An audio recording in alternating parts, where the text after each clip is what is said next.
marked for the machine. The humid air hung heavy as I pulled into the driveway, the engine of my beat-up Ford sputtering its final breaths before coughing to a halt. My headlights sliced through the oppressive darkness, illuminating the looming silhouette of my childhood home. Relief washed over me, tinged with a bittersweet pang. After 10 years in the city, I was back in Hollow Creek, a town seemingly trapped in a perpetual twilight. My childhood memories of the house were a jumble of warmth and laughter, but tonight, it felt different. The silence pressed in on me, thick and suffocating. Even the crickets, usually a constant chorus in this rural town, seemed to hold their breath. The house loomed before me, a two-story Victorian with peeling paint and a porch that sagged ominously. As a kid, it had seemed like a sprawling castle, but now it appeared oddly shrunken, like it too had succumbed to the years. My parents were gone, both victims of a tragic car accident 2 years prior. The only reason I was back was to settle their affairs, including the sale of the house. With a sigh, I shouldered my duffel bag and stepped out, the gravel crunching under my feet. A sharp crack echoed from somewhere above, followed by a flurry of frantic scratching. I instinctively reached for the flashlight clipped to my belt, a nervous knot forming in my stomach. The scratching came from the detached garage, a ramshackle building nestled against the side of the house. I hadn't even remembered it being there until now. The windows were boarded up, casting elongated shadows that danced across the cracked concrete driveway. A shiver ran down my spine. This place had always felt a little off, but childhood memories can be unreliable. Still, curiosity gnawed at me. Probably just squirrels, I muttered, trying to convince myself. But what were squirrels doing in a boarded-up garage? Ignoring the prickling sensation at the back of my neck, I approached the garage, the flashlight beam bouncing off the dusty, cobweb-draped windows. The scratching intensified, accompanied by a low thump that echoed from within. I reached for the rickety doorknob, my hand freezing midair. There was a faint, metallic smell emanating from beneath the weathered wood. Blood, panic surged through me. Maybe this wasn't just squirrels, but what could it possibly be? Against my better judgment, I pulled on the doorknob. It resisted at first, then gave way with a groan of rusty protest. The hinges screamed in protest as I pushed the door open a crack. A wave of stale air, thick with a metallic tang, assaulted my nostrils. I braced myself, peering into the darkness. The garage was a cluttered mess, dusty tools and forgotten toys scattered across the cracked concrete floor. Cobwebs draped everything in a ghostly veil. In the center, illuminated by the sliver of moonlight filtering through a gap in the boarded-up windows, was a workbench. And on the workbench, my breath hitched in my throat. A mangled animal carcass lay there, its fur matted with blood. It was a raccoon, its limbs twisted at unnatural angles, the bone protruding through torn flesh. But it wasn't the sight of the dead animal that filled me with a cold dread. It was the markings, strange symbols, etched into the flesh with a cruel precision, seemed to writhe in the dim light. They looked ancient, primal, and utterly alien. I slammed the door shut, the metallic clang echoing in the oppressive silence. Leaning against the rough wood, I fought to control my racing heartbeat. What had I just seen? And who or what had done it?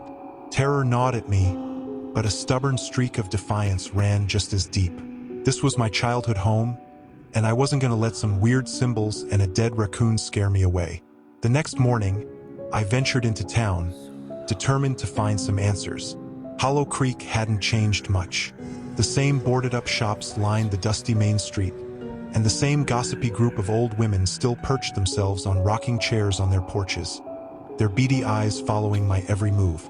Mrs. Henderson, my next-door neighbor as a kid, was watering her petunias when I approached her.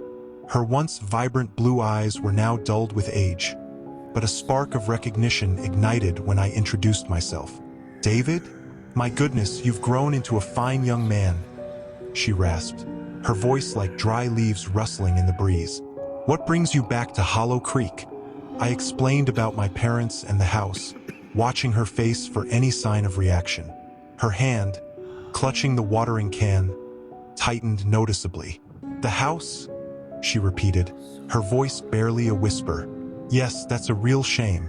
Such a lovely home it once was. Is there anything you know about the garage?" I pressed, my voice barely above a whisper. "It's not something I remember being there."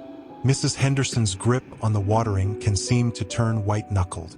She pursed her lips tightly, then looked over her shoulder, a furtive glance that sent shivers down my spine. "That garage," she began, her voice low and strained, "best left untouched. Your parents, they sealed it shut for a reason." Before I could ask for more details, a deep, gravelly cough erupted from behind me. I turned to see Mr. Crowley, the town's self-proclaimed historian, approaching with a cane tapping rhythmically against the sidewalk. "Ah, David," he boomed, his voice surprisingly robust for a man seemingly on the verge of collapse. "Back to your roots, are we?" He shot Mrs. Henderson a cold look, a silent warning that hung heavy in the air. "Don't listen to old Millie's ramblings," he chuckled, his voice laced with a hint of menace. "The garage, like the rest of the house, is just a bit run down. Needs some fixing up, that's all." He winked at me, a gesture that sent a wave of unease washing over me. Mrs. Henderson opened her mouth to protest, but Mr. Crowley cut her off with a dismissive wave of his hand. "Now, if you'll excuse me, David," he said, his tone turning patronizing, "I'm sure you have much to attend to. Hollow Creek isn't known for its bustling nightlife. Wouldn't want you to miss out." With that, he hobbled away, his cane tapping a chilling rhythm against the cracked pavement. I watched him go, a cold dread settling in my stomach. It was clear something was off, and Mr. Crowley's intervention only served to confirm my suspicions. Returning home, I went straight to the garage. The horrific scene from the night before seared into my memory. This time, I came armed with a crowbar, determined to pry open one of the boarded-up windows and get a better look inside. Each strike of the crowbar against the wood echoed in the silence, like a drumbeat in the night. Finally, with a splintering crack, a hole large enough for me to peek through appeared in one of the boards. What I saw stopped my breath cold. The workbench was gone. In its place stood a bizarre contraption, a tangle of wires and metal pipes pulsating with an eerie, bioluminescent glow.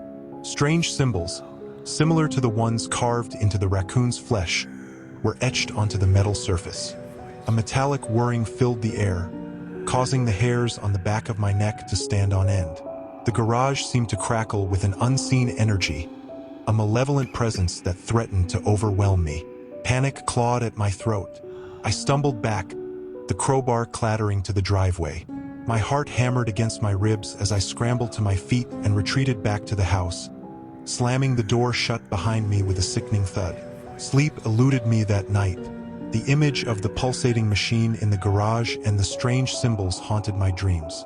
Every creak of the old house, every rustle of leaves outside my window sent a jolt of terror through me.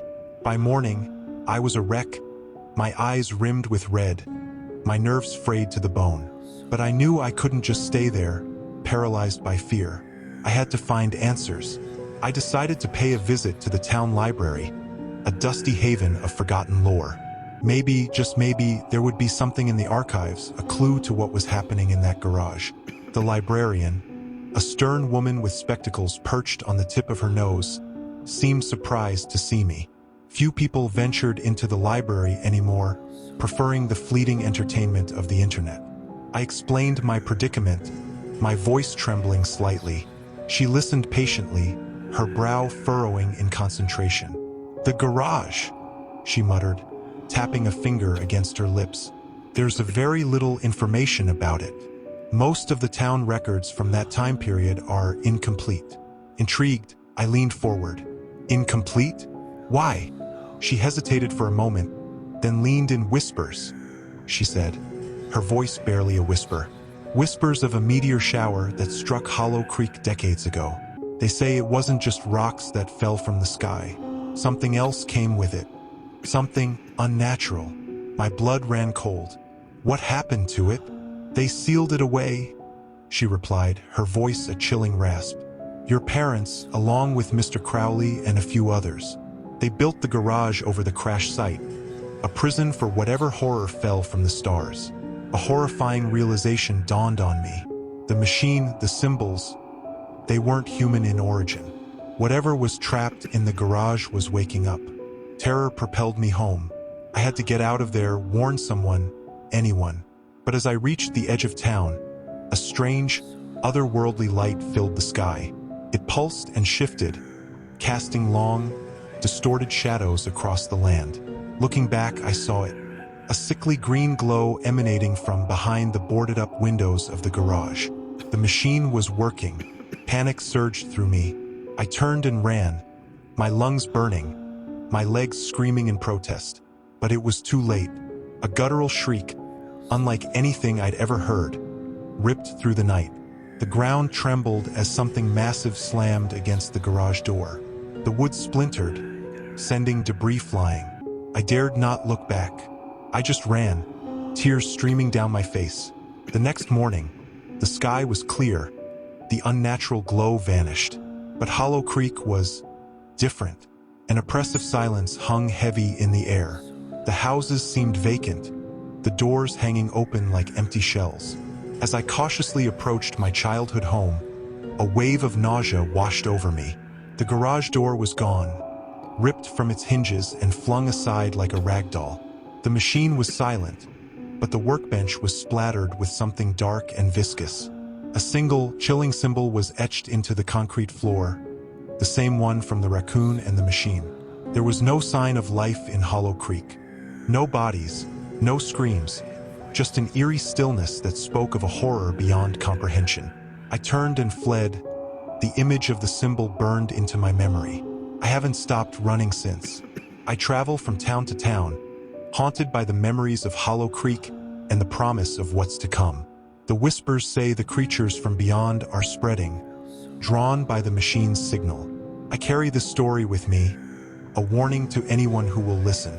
Because somewhere out there, a garage stands silent, a gateway waiting to be opened. And when it does, the world will know true terror.